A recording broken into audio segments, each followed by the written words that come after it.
This is Dan Tortora here of WakeUpCall, and I am sitting next to one of my favorites growing up, Lazarus Sims. Had the opportunity of speaking with Lazarus. It's been a lot of years that I've known you. Yeah. I mean, I don't even know. It's over a decade by now. Oh, for sure. But Lazarus Sims wore his jersey well at Syracuse. Incredible guy in the backcourt. Great to have him back here in the community. And happy to be here for this edition of Who's Got Next, which is right here at Game Point Sports Complex, the premier place to be for so many sports, including basketball, on 211 South Center Street in East Syracuse. So first and foremost, Lazarus, how are you? Good. It's been a while. I know. We communicate, but it's been a while, like person to person. So yeah, it's definitely been a minute. But when I was in this gym, I think like a month and a half when they had opened, I saw you, Day One, Trish. Yeah. I saw Charles Pride all on the same day. I was like, man, it's a party for me. Buddy was here, Jimmy. So it's first and foremost, it's good to have you back. Yeah, it's good to be back. It's been a while. So for you, I mean, with this segment, Who's Got Next, I think it's great to discuss what you're doing here, because Who's Got Next for you, you're trying to build that future of Central and Upstate New York that can get recruited and go all over the country. So share with everybody what you've been doing. Yeah, so I'm back. I'm working with the school district for Who's Got Next up at Game Point. I have my AAU program, Z360 Hoops, and we operate out of here. So this is our home gym. We practice and did trials for a while. So right now we're just establishing the culture of, got a great gym, how to play the right way, how to behave the right way, do the whole gambit of it. And then with me being an ex-college coach, an ex-player, I'm giving them that part of the game too, as far as how to be recruited, how to handle yourself, how to be present outside of just basketball. Yeah, and like you said, how to be recruited. So beyond basketball, beyond the talent, what are you saying to these young men about what they need to have with them and what they need to show coaches? Well, when I'm talking with kids and when I'm training kids, I tell them that it's the sport, but it's not about the sport, because sport teaches you how to communicate outside of it, how to communicate with people that you might not know, people that you don't look like, people that you don't have the same language and can't understand them fully, but you gotta accomplish one goal to get to be successful, and you gotta come together.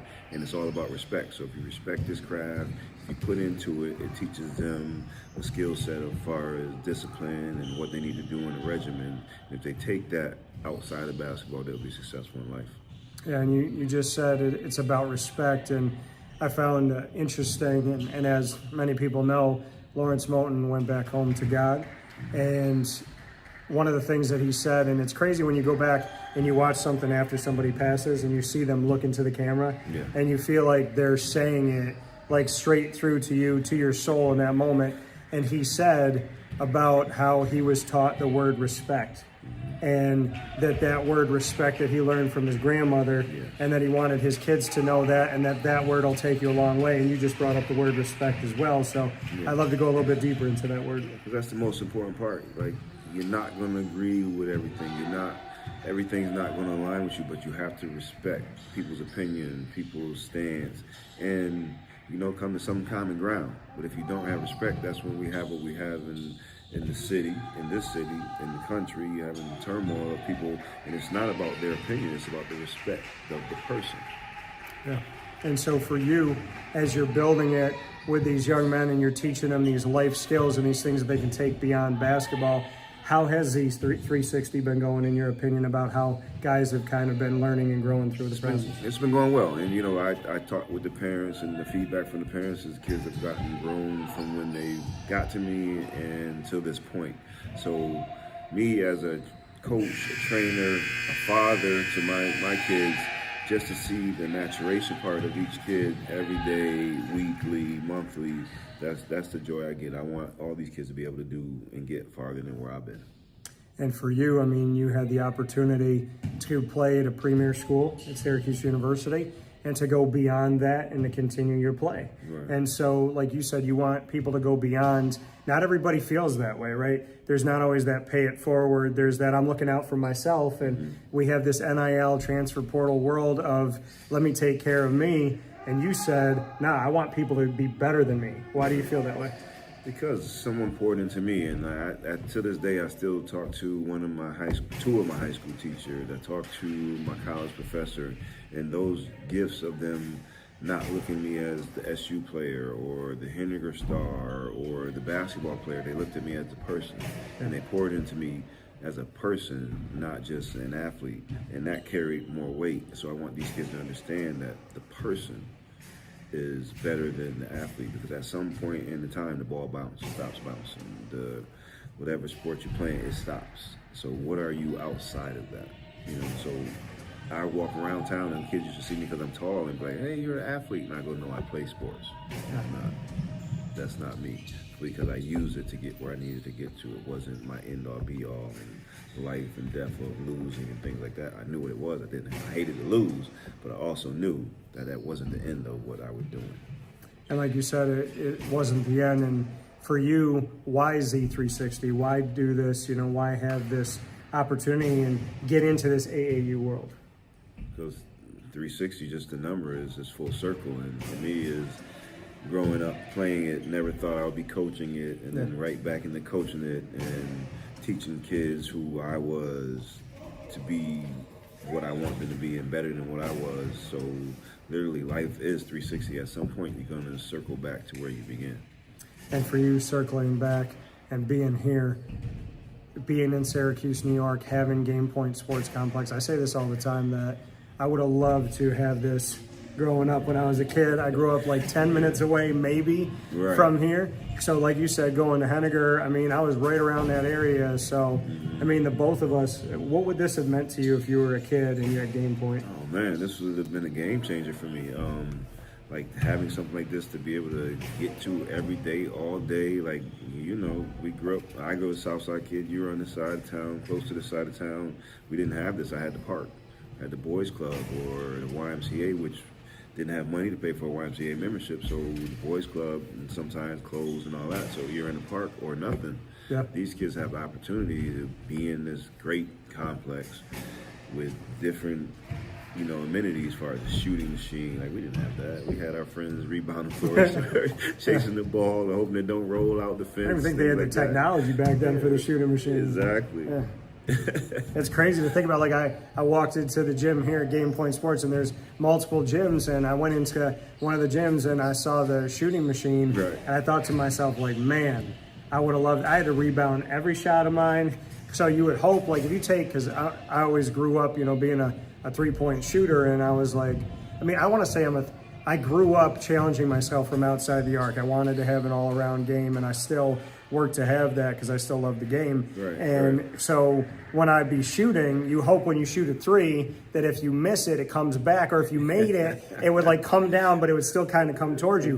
But if you missed it, you'd have to chase it down the street. You'd be running out in the traffic, you're running down the grass and all that. So back in our day, there was no corner shots because that thing would keep going. Yeah, I remember being in certain places where I'm like at the corner, and that's my favorite shot. And so I'm at the corner and I'm going, you better make it, because if you don't make it, you better chase it. So, and so I'm happy that you thought the same thing, where you're like, I could take this, but if I take it, this ball's gonna go. So for you to be here, like you said, it's Z360's home. What's it like to come in here with the kids and just see their eyes light up to have a place like this? It's got its own, just as far as the air, it has air control in here. There's air conditioning on those hot days. There's natural light that comes in. There's all these different amenities that are here at Game Point Sports Complex. And so what's it like to see the kids? All these things you don't see in place, because when we started and I moved back, we were at my church. Shout out to my church, Zion and people on South Salina, and people don't even know there's a gym in there. So I'm in there in a dark church, very, not bad lighting, but very dim lighting. So my kids, after half a season, we started coming here before the winter started, before the fall started, and they were like, oh my God, this is better than some people's high school gym. So, to come in here, my kids are loving it. And again, I was at a church, which was a small gym, and I got them working in this big high school size floor, and they're running and not even complaining about the size, because they're just loving being in such an updated, state-of-art facility. Yeah, so I mean, Jim Dispenza, he put so much work into this and had a vision to for you to be here, but then to see Brandon, Trish, and Charles Pride and Buddy and Jimmy came here and did their camp, and Dawan Coleman and so on and so forth. I mean, there's been so many people, Eric Devendorf. I mean, to see the hometown heroes or the people that became their home, their second home. Right. What does that mean to you? Not only yourself, but to walk into this gym and see that so many guys that walk through Division I basketball, be it Syracuse University or somewhere else, are finding a home at Game Point. Yeah. Well, that's a draw in itself because, again, you got young kids, teenagers, even adults that can walk in the gym in any day and see myself or Brandon in here training or Eric in here training and doing things, or even some of the young top high school kids in here getting the run in. That makes you want to come to the gym because, we go places and you go now outside, it's kind of obsolete. You go to a park and nobody's playing. Yeah. So at least here you got something going on. Jim does a great job. He has the contract with the college, with local college. He has a couple schools on board, so they're in here, a couple programs coming here. So it's constant traction, which, almost like the movie Field of Dreams, you build it, they will come. Yeah. And that's what's happening for him. I'm very excited for him. And for you to, like you said, to call it Z360 because your life has truly come full circle. When you wake up in the morning, what empowers you? Where does that energy come from? And kind of just like that passion that you have. I mean, this game has been with you for so long, but how has it stayed with you? A love for the game. Like I started with the root. And you had alluded to this, the NIL deal and all that stuff. I started playing ball, and it's still from my time to playing ball, it was about the game. It was never about money. It was never about shoe deals or what somebody was giving me. I just wanted to be outside and play with my friends and get better, go watch the game on TV and then go imitate what I just saw and do it better. So it's the love of it. So the 360 is just me circling back to the love and the root and the child in me and the joyfulness of it. So if somebody wanted to train with you, spend some time with you, connect with you at Game Point, how would they go about that? They can reach me either on my Facebook, Lazarus Sims on my Facebook, or they can hit me on, they'll see me at this gym as well, on the Game Point website as well. But also they can reach out to ZEE360life, LYE, life, and gmail.com, and they can inbox me. And I'm in here doing camps. I'm trying to do some camps on the break, holiday breaks and things like that, just to keep, again, kids busy. And my vision is to get all these kids off their devices and get into, they don't have to play basketball. They can come in here and do footwork training. They can do something. Yeah. So get them off of the digital and have them use their actual bodies. Use the physical. Yes. So Lazarus, I mean, it's been exciting for me because, you and I connected when I came back here, and that was over a decade ago. Yeah. And so it was before I even started my business. So to me, it's like this has been a long road. We both lived in Florida, so we've had that. Florida's a second home of my company and second hub for what I do. And so, I mean, I find it interesting how our lives have continued to cross paths. I want to ask you about your name, though, because I have that strong faith in God. Right. I mean, Lazarus is somebody who, in the Bible, they say Lazarus, but, it was same spelling, and it was someone who Jesus rose from the dead. So do you ever feel that in your name? Do you ever feel like this is a second coming? This is the rise of Lazarus Sims again? Like this is another big moment, big chapter in your life? And I tell you, I grew up in faith too, and I grew up Catholic, going to St. Anthony's Church on the south side and school, St. Anthony's, before it closed down. So I grew up through all that too, and it was weird growing up because I always questioned my namesake and why would you name me, after the Bible and all this, and they would just say, it's a reason. And then, I'm playing basketball, I go to SU, I don't start playing right away, and then, a resurgence. And then I go overseas and play in the NBA offers and Harlem Globetrotters and all these resurgences of me. Yeah. Every time when I'm thinking, all right, this ain't gonna work, maybe I need to do something else. And it was just a reassurance. So like you said, the faith, because I'm heavy into my faith, and then going through certain things, that's what kept me, was knowing that Lazarus in the Bible, Jesus poured into him. Jesus saw something in him out of everybody that was in his town, but they saw it in him.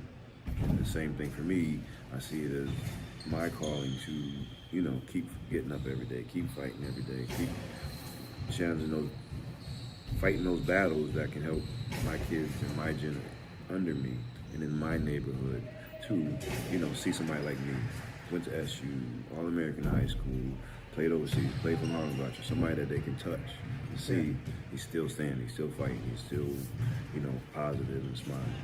Why did you want to come home? It's home. It's always a refresher. You know, I was down in Florida. I was coaching semi-pros, and I went to coaching charter school, Slam Academy in Florida, and things were just, wasn't bad, was just rocking. It was just time to come home to recharge. So again, the name of Lazarus is to come back and resurface and get back up.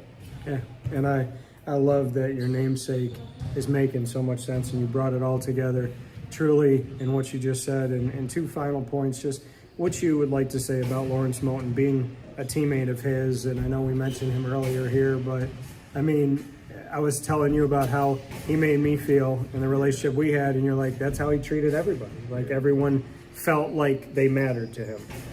Lawrence, when you would meet Lawrence would initially, and you know it, when you say, hey, Lawrence, hey, what's up? This is Lawrence. He would say, hey, what's up, brother? And he meant it. It wasn't fake. It wasn't a facade.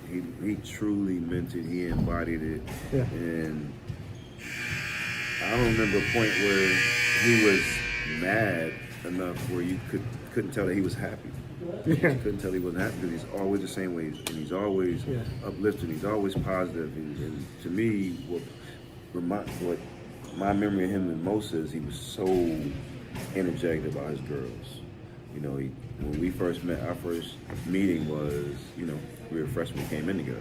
Yeah. You know, we had 6 freshmen, 5 of us was All-Americans out of the 6 freshmen. We came in thinking we're going to run the world.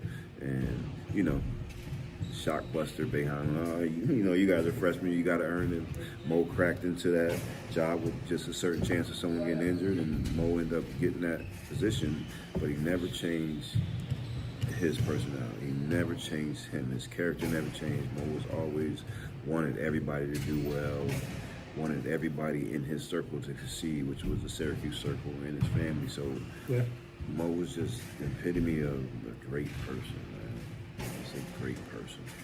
You know, and you mentioned Laurencia and Leilani, and I just remember the first time that I met them, and I shared that interview again of the 3 of us talking. And it was just so incredible. And then Laurencia got in touch and she was like, thank you for creating one of my favorite moments with my dad. And I had no idea. And Laurencia and Leilani, I mean, honestly, God bless you both, because way back then, your passion, and then to just hear what they wanted to do with their lives, what they wanted to become, and then you go out and see them doing it over a decade later. But I mean, you said it. I remember I was at a golf tournament with him, and we were standing just talking, and he would not stop talking about his daughters. It was like so proud, and he wanted to tell me. And if you asked him about, he wouldn't gloat and big ego or anything. If you asked him about his daughters, he would sit there and tell you everything that they've done. What they eat today? What are they working on? You know, what did they just do together? What is he excited about? And you know, I hope more than anything that his family and that his daughters take with them that he had the utmost support and love, and he will continue to have that from heaven. And you know, I would not be shocked if Mr. Moten shows himself from heaven in some way, shape, or form. He shows it. He shows it in honestly in the 2 girls, because they carry themselves like he carries himself. It's just wonderful to see, and I pray and I know they have peace because they know who their dad was. Like before he went back to DC, he was working with me, so I would see him every day, and every day he walked into the office, he would call the girls. And for us, you know, I call my daughters, I call my kids, but he would FaceTime his kids. Yeah. And when they got to work, they would FaceTime them. When they went to lunch, he would so they knew, and I'm sure they felt the love of what daddy was. And he teaches everybody that has a daughter how to be a girl dad, because you couldn't do it better than he did it. And for you, like you said, you worked with him up until, you know, he passed.